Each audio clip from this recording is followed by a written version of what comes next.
What's up? I'm Hutch, and you need to understand heart anatomy so that you can better treat your patients in cardiac rehab and also pass the NPTE. Now in this video, we'll mostly be covering the anatomy involved with blood flow through the heart and the body, as well as some basic terms that are important to understand like systole, diastole, preload, etc. So we'll get into a little bit more of the electrical side of things in a later video. Outside the heart is the pericardium, which is actually a two-layered sac filled with fluid to protect the heart. The outer section of the heart, which is also comprised of vessels like the coronary arteries, is called the epicardium. The actual muscular tissue of the heart is called the myocardium, and the inner lining of the chambers is called the endocardium. Now, blood passes through the heart in basically two circuits. Blood is reoxygenated at the lungs and passes through the pulmonary veins into the left atrium.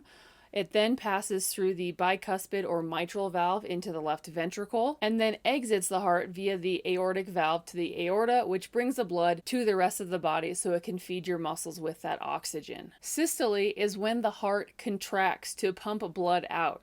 Diastole is when the heart relaxes, allowing the chambers to refill with blood before it's pumped out again. Stroke volume is how much of the blood in the heart is pumped out with each contraction, and afterload is how much blood is left after that contraction. The amount that the heart stretches out during diastole to refill with that blood is called preload, or left ventricular end diastolic pressure. Cardiac output is one way of determining numerically how the heart is functioning, and it is by definition the amount of blood pumped out of the heart each minute. Cardiac output is sometimes represented by Q, and to calculate this, we multiply stroke volume times the heart rate to get milliliters of blood per minute. Ejection fraction is a percentage, and it's a rough estimation of how much blood is pumped out with each contraction, similar to stroke volume. A normal heart will pump out 60 to 70% of the blood from the heart with each contraction, but with things like congestive heart failure, where the heart isn't pumping as efficiently, ejection fraction can drop to 50 to 60%, which is called heart failure with preserved ejection fraction, or even lower, 40 to 50%, which is heart failure with reduced ejection fraction. So the second cycle of blood through the heart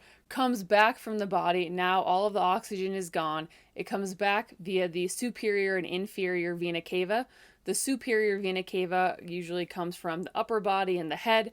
The inferior vena cava returns blood from the trunk and the lower extremities. The blood comes from these vena cava through the right atrium to the tricuspid valve to the right ventricle, and then exits the heart through the pulmonary valve back to the lungs where it's reoxygenated. The tricuspid and bicuspid valves usually work together as one, and they're known as the AV valves. The aortic and pulmonary valves also tend to work together as one, and they are known as the semilunar valves. Now it's time for NPT Jeopardy!